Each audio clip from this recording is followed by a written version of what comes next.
Phone tapping కేసులో MLC Naveen రావు తండ్రి Kondalarao Jubilee Hills police స్టేషన్లో విచారణకు అటెండ్ అవ్వలేనని చెప్పారు. వయసు ఆరోగ్య కారణాల దృష్ట్యా విచారణకు తన నివాసంలో సిద్ధమని అడ్వకేట్తో సిట్ అధికారులతో చెప్పారు కొండలరావు.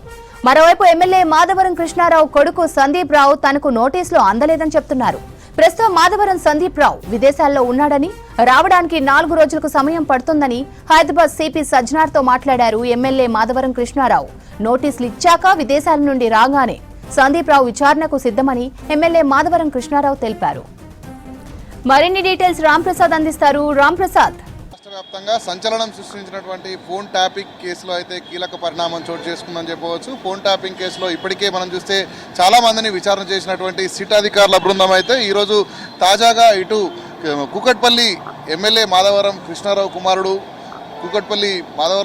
కుమారుడితో పాటు అదేవిధంగా ఎమ్మెల్సీ నవీన్ రావు తండ్రి ఇద్దరికి కూడా నోటీసులు జారీ చేయడం జరిగింది. వారు ఫోన్ ట్యాపింగ్ కేసుకు సంబంధించి విచారణ ఎదుర్కోవాలంటూ కూడా ఇటు సిట్ అధికారుల బృందం అయితే నోటీసులు పంపించినట్టు మనకు తెలుస్తోంది. దీనికి సంబంధించి ఈరోజు మధ్యాహ్నం 1 గంటలకు హాజరు కావాల్సి ఉండగా ఇప్పటికే మనం చూస్తే మాధవరం కృష్ణారావు కుకట్పల్లి ఎమ్మెల్యే హైదరాబాద్ సిపితో కూడా మాట్లాడడం జరిగింది. తన కుమారుడు సందీప్కు నోటీసులు అందకపోవడంతో పాటు తాను ప్రస్తుతం విదేశాల్లో ఉన్నట్లయితే సిపితో మాట్లాడినట్టు మనకు తెలుస్తూ ఉంది.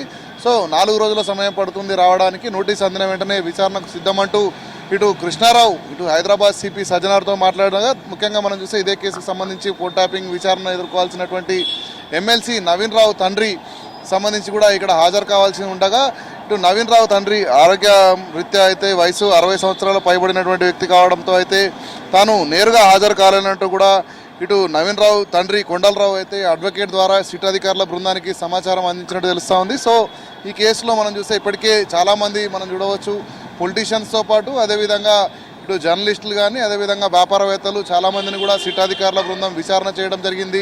ఫోన్ ట్యాపింగ్ కేసులో మనం గమనిస్తే ఇప్పటికే మొదటగా ఏర్పాటు చేసినటువంటి సిట్ బృందం చాలామందిని విచారణ చేయడంతో పాటు ఇటు అధికారులను కూడా విచారణ చేసి విచారణ అనంతరం ఇటు జైలుకు పంపించినటువంటి పరిస్థితులను కూడా మనం చూసాం. సో ఇదే కేసుకు సంబంధించి సిట్ అధికారులకు సంబంధించినటువంటి ఇటీవల కొత్తగా ఏర్పాటు చేసినటువంటి సిట్ బృందం అయితే తొలుత ఇచ్చిన నోటీస్గా చెప్పవచ్చు. ఎందుకంటే ఇటీవల సజ్జనార్ నేతృత్వంలో ఏర్పాటు చేసినటువంటి సిట్ బృందం అయితే ఇటు కూకట్పల్లి ఎమ్మెల్యే మాధవరం కృష్ణారావు కుమారుడు సందీప్తో పాటు అదేవిధంగా ఎమ్మెల్సీగా ఉన్నటువంటి నవీన్ రావు తండ్రి కొండలరావు కూడా నోటీసులు జారీ చేసిన క్రమంలో వారిద్దరూ హాజరు కాకపోవడానికి గల కారణాలను కూడా ఇటు సిట్ బృందానికి తెలిసిన క్రమంలో అయితే సిట్ అధికారులు తదుపరి విచారణకు సంబంధించి ఎలాంటి నిర్ణయం తీసుకుంటారనేది కూడా వేచి చూడాల్సినటువంటి అవసరం ఉంది.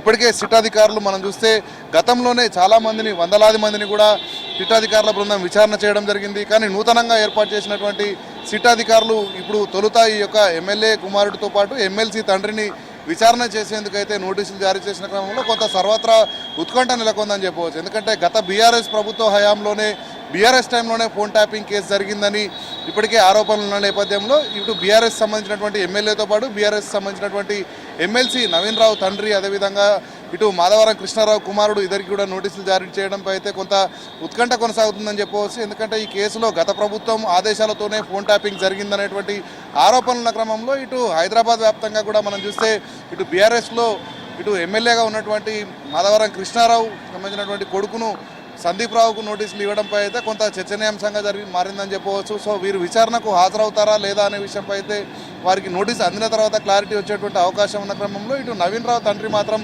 సుమారు 70 సంవత్సరాల వయసు ఉన్నటువంటి వృద్ధుడు కావడంతో తనకు కొన్ని ఎగ్జామ్షన్ ఇస్తే తాను విచారణకు సిద్ధమైనప్పటికీ కూడా తాను స్వయంగా వచ్చి హాజరు కాలేను, తన నివాసంలోనే ఇటు విచారణ ఎదుర్కొంటానని కూడా అడ్వకేట్ ద్వారా అయితే సిట్ బృందానికి తెలిపినటువంటి పరిస్థితి అయితే జూబ్లీహిల్స్లో ఉన్నటువంటి సిట్ కార్యాలయం వద్ద కొనసాగుతుంది. శ్రవంతి.